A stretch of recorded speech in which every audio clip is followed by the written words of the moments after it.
Hey everybody, welcome back to Callus Crew Challenge 2, round of 32, which is a cool way of saying round 1, and this is the continuation of the series between the Timezone Warriors. Carapinga here is Skypenguin teaming up with Arctic and Phoenix against Two Balls and a Bong. Amir is teaming with Cherry Bong and D's Cast Forms. If D's Cast Forms as a name is ringing a bell, that's because, if you've been following the tournament, you guys may have seen earlier on this channel the match between Arctic and D's Cast Forms in Gen 3. If you guys have not seen that, why don't you go back and check it out. Good series, worth watching, but I'm about to spoil the outcome for you, so like I said, for that reason also, go check it out if you haven't already. It left us in a situation where the Timezone Warriors are up 1-0 since Arctic did defeat D's Cast Forms. That means that Amir needs to win here, otherwise his team is going to be out with the 0-2 in the opening round, and that third match, which would be a GSC match between Phoenix and Cherry Bong, would not have to happen at all. So here is the first game in the best of 3 between, like I said, Skypenguin playing as Carapinga for the Timezone Warriors, and Amir on the top playing for Two Balls and a Bong in DPP. Machamp and Venomoth. The fuck tier is this? Is this like RBY 6U or whatever the fuck they call it on Pokemon Perfect? What does Venomoth do? Look, man, I'm not an expert here. DPP not my thing, but I don't know that I've ever seen Venomoth. Like, literal actual ever. There's no way it's OU. I don't know what it is, but it's definitely not OU. Well, it showed its whole set, and so far it seems like somewhat effective. It slept one thing, it paralyzed something else, it got 2 layers of toxic spikes down, and I mean, the bug buzz damage is not very relevant, but I don't know, man. It did a lot of stuff. I mean, if people run suicide leads that have no purpose other than rocks and die, I don't know, this kind of did that, right? It did hazards and then pieced out. 2 layers of spikes rather, plus power, plus sleep. That was pretty good. I still have no clue if the poke is good or not. I'm going to assume that it's not and that it's kind of gimmicky, but yeah, I mean, against Champ, I mean, that's about as good of an opener as you want. I can envision some other scenarios, though, where you're against something faster than you, or you just miss sleep powder and you just die. I don't know, man. I don't know that it's good, but he certainly got the kind of matchup that he would want and hit the sleep powder. It was effective in this game. Amir has set up a fuck ton of hazards here very early on. 2 layers of toxic spikes and rocks, and he's got a ghost. He's also got the burnt Champ on the other side. It was sleeping at one point. Yeah. Will-O-Wisp now burning Rachi as well. Amir looking good in this early game. And his team, other than the Venomoth, looks relatively standard. Skypenguin on the bottom, his whole team is just suffering through the hazards here. Out of the 3 that we know of, the 3 that have been revealed, they're all hit with something. There's a burn or 2 burns, and the poison here from the toxic spikes. All that being said, while I do prefer Amir's position here, Skypenguin technically, with quotation marks here, is in the lead 5-4. Jirachi subbing up on the Starmie's not fantastic either. And it's going to be Hydro Pump rather than trying to spin away. The Ghost here, if it tries to block, is at just 17%. So this is pure mind games here. If Rotom comes in on Rapid Spin, especially while he's suffering from the poison, that's very good. But Rotom would instantly die to Hydro Pump, pending a miss, of course, given its very low current HP. Well, not anymore, because it gets a rest off, but Tar can still crunch or pursuit it or whatever he wants to do. He also sets rocks before doing either of those things. Sleep Talk Shadow Ball, 8 whole % via resistance, and crunch, slightly more than 8%, getting him for 75. So now Starmie comes into the Ghost. Psychic will do it, sure. So nothing can prevent the rapid spin now unless he has a way to outspeed the Starmie. And there you go. T-Tar with that speed boost item, pursuing him out of the way, and then Champ is going to die as well. Domino effect, I'm not sure why he did that. Rather than keep it as fodder, that might just be a non-familiarity with the tier, not completely understanding the mechanics.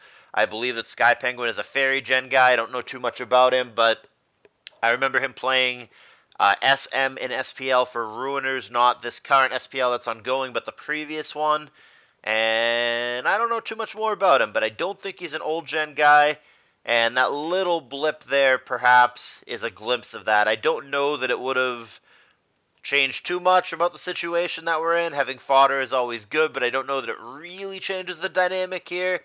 But it is going to be Amir taking this one. The only thing left is going to be the Jirachi at 40% with hazards down, and it's burnt. It's just not going to get him out of this situation, given what's left on the other side. 88% Rachi, and then, of course, this Latias. So, I don't know. That one felt wire to wire. There was, like I said, a time where Skypenguin was on paper in the lead. You know, technically he was up 5-4. But it felt like Amir really had control of that game by and large. It felt like he had a game plan and largely came out and established it. He got the hazards, he spread all the status, whatever, and then the rest of the game just played out normally. There wasn't really a lot of hacks. He just kind of set the hazards and played from there, and it worked. Could it have gone differently? Sure. At the end of the day, Amir didn't smoke him there. He just, it's a 2-0, and, you miss a sleep powder, you miss a stun spore, sleep RNG goes a little different, whatever. It wasn't a guaranteed victory, and I'm still not totally sold on the Venomoth. But I have to just call it, as I see it, I have to call what I see with my eyes. It was effective in that game, even if it's probably a gimmick. I kind of suspect. I don't know what tier it is, but it's super not OU. It's just not. It was cool to see. So let's move on to the second game here. Again, Carapinga, Skypenguin on the bottom, and Amir on the top. If Skypenguin comes back and wins this game in a third game, he's going to eliminate Amir's team 2 balls and a bong. But if Amir wins the series, it's going to force that GSC series to decide it between Phoenix and Cherry Bong to figure out whether it's Timezone Warriors or 2 balls and a bong that get through to the next round. But let's see if we even get to that series, because Skypenguin can just eliminate the other team and send his team through to the next round here and now. Same positions, Rachi on the bottom for Skypenguin, and Zapdos on the top for Amir. Gonna stay in and go for Heat Wave, obviously aimed at Rachi, gonna do way less against Bliss, and T-Wave is gonna blank on Swampert, so a whole lot of nothing in the early going. Ice Punch there is an okay 22%, not exciting, and the reason that it even does that much, for those of you who play a lot of ADV and are scratching your head thinking it should do less, you're right, but in this gen, it is physical, so obviously Swampert going with that attack stat, and Blissey with her much crappier defense stat is going to take a lot more than she would back in the day when Ice Punch was a special attack. Now Trick here is going to swap Choice Scarf and Lefties, which is worth noting. Choice Scarf is not the worst thing ever on Starmie. It's super duper fast, but obviously doesn't have lefties anymore, so that'll mean the hazards that it comes in to maybe spin will chip away at it. Looking like 2 fairly standard teams right now. Earthquake, which 40% is nothing to sneeze at, but there is the Wish looming, so he's back up to a hundo after he takes that. And Facade there, with the self-inflicted poison, is going to do 67%. Big chunk to Zapdos, but Zapdos is going to get Blissey pretty hard, 31% on the way in, and it's going to force a soft boil there. Had a crit or a para, full para come down, Zapdos could have actually killed the Blissey, but that's not the way that it played out, and she's back to full health after a couple soft boils. So here's Starmie, who's going to be locked on whatever move he goes for here. Ends up being Psychic, sure, all that's going to do is pop Breloom sub, but it's going to die to the Seed Bomb, and Amir with the first knockout, now up 6-5. And the full team gets revealed as he doubles from Zapdos, which was unrevealed, to Machamp that was unrevealed. And it's going to be the Machamp taking a nap. Focus Punch comes down. Rachi going to take the Focus Punch neutrally, which is 51%. That's a lot, but should be safe. Can't Focus Punch again, and obviously Seed Bomb would not be very exciting, so out of the way he goes. Body Slam, threatening a 60% para chance on something. Something ends up being the opposing Rachi, and it does, in fact, get the para.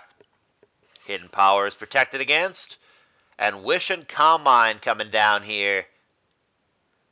Protect yet again, wanting to eat that Wish and not eat that Hidden Power. And that's what happens. Back up to 100%.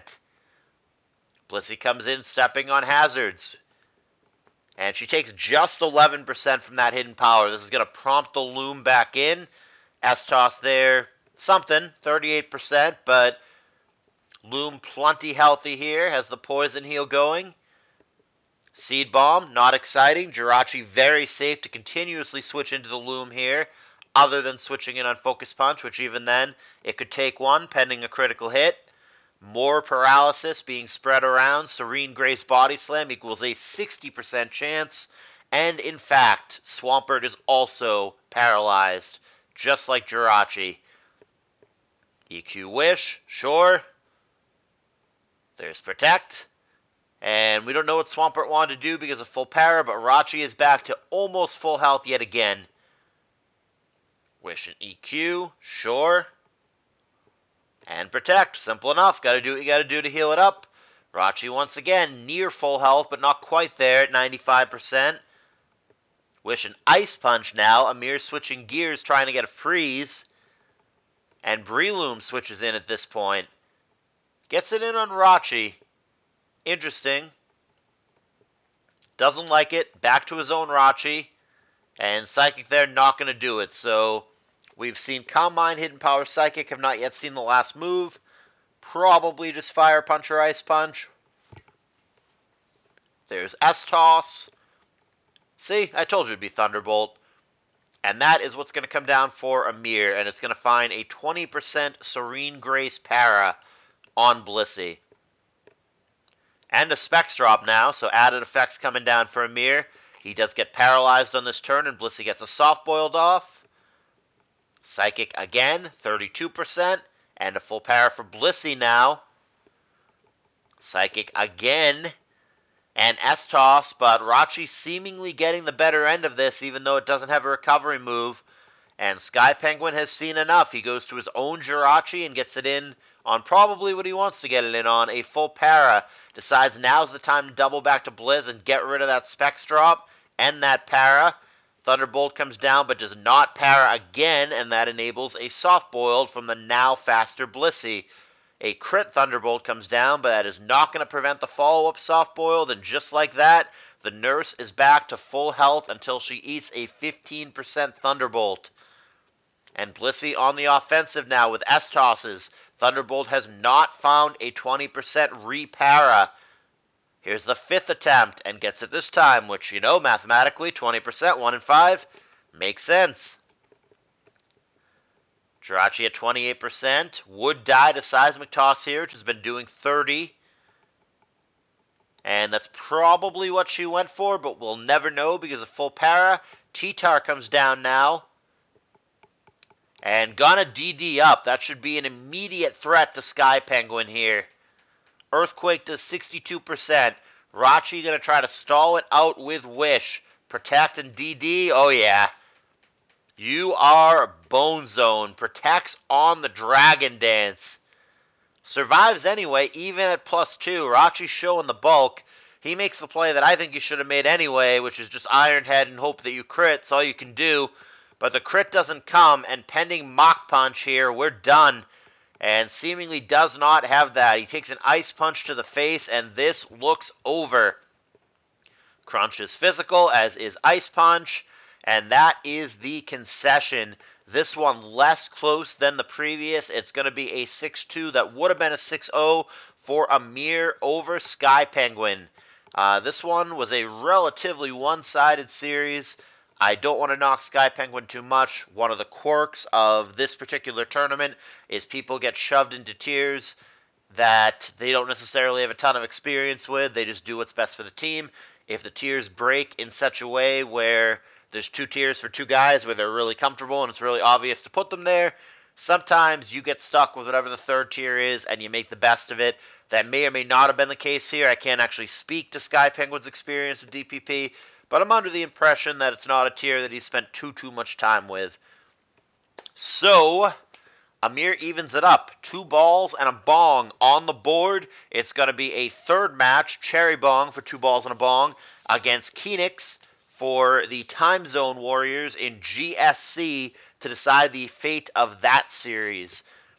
But that's it for today, and by today I mean for this series. I have a lot more to narrate today.